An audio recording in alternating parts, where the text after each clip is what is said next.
Hello, in this video I'm going to show you how we can go ahead and purchase inventory. In another video I showed you how to sell inventory, but one of the biggest time consumption tasks of a salon owner or salon staff member is managing the inventory, going and seeing how much is on hand and figuring out what to reorder. And so I'm going to show you how to do it basically paperless. So what I'm going to do is I'm just going to go into our inventory area of the system. I'm not going to be in point of sale, I'm going to be in inventory. And you'll see some items here, like here's all the different reports.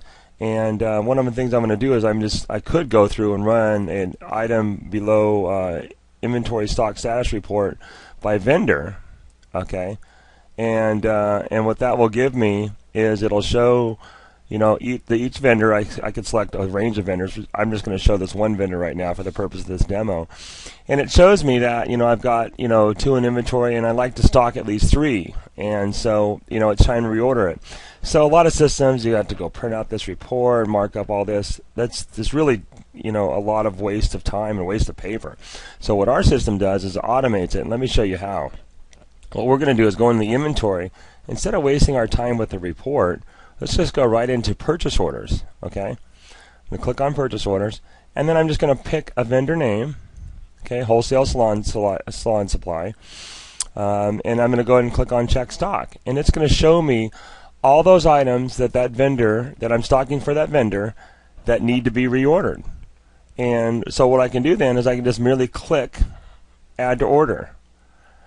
But I've got to select them first. So I could select them individually, right, by clicking on these buttons, or I can just say select all. I'm just going to select all, and then I'm going to click add to order. And you'll see what that has done is that it has went ahead and put in all that item on that purchase order. So say I'm going to cut the PO today, right, the 25th. Date required, probably maybe the 27th. Reference, I can have all this other stuff, put in here. And where to ship it to.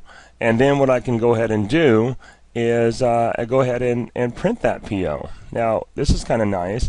So I'll go ahead and print that PO, right? I'll print. And here it is. Let me just open it up a little bit bigger. It's all ready to go, right? Let me go ahead and add a PO number on this. I like to maintain PO numbers for this, and I typically will use the date. And I'll put a 1 for the first one that date, and a 2. It's kind of my little thing when I go through and create purchase orders. So now let me go ahead and print that purchase order again. There's that date, and so that kind of tells me that, terms, all that stuff I can put on there. And so what I'll do then is I'll go ahead and print that out,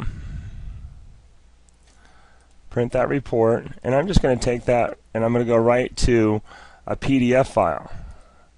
Alright, and there's a reason why I'm going to do that, because then, I'm just going to say purchase order, and I keep these in a separate folder, 012512. That way they're all categories. Actually, I'll typically, in that folder, I'll actually save it as this.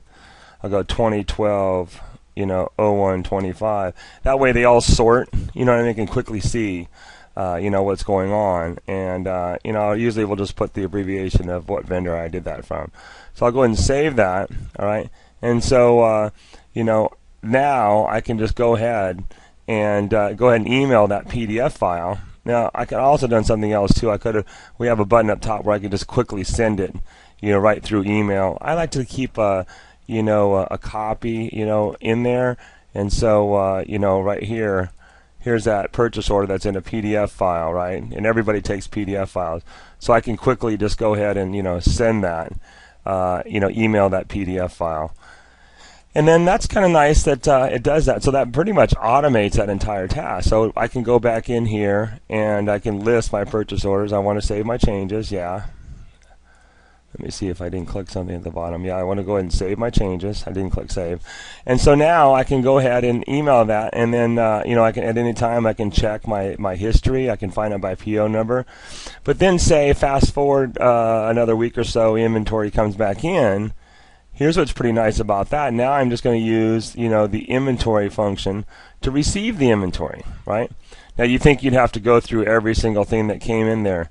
Just do a quick scan, make sure everything is there, nothing's damaged, and then I'll go ahead and select this purchase order, right? And I can go ahead and say that came in and receive it, and all I got to do is go down here and and cut. Let's see here if I can scoot it up a little bit so you can see it. There's a button right down at the bottom called Update Inventory that I'm going to click on. It's right here. I'm not sure if you can see it on the screen, but I've scooted it up as far as I can. And yeah, I don't think you can. So let me scoot it up. And then so now I can just go ahead and click on that. And what that will do is it'll take every single item in that purchase order and update it. Boom.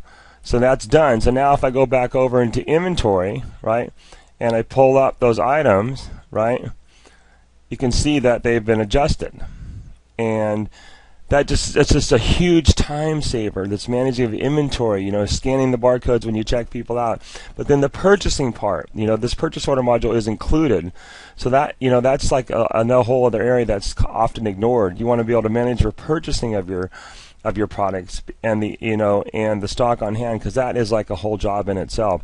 This completely automates that, and it saves you a lot of time, and it's one of the things that many of our salon owners love about our system. Any questions, by all means, give us a call, 888-51-SALON. Have a great day.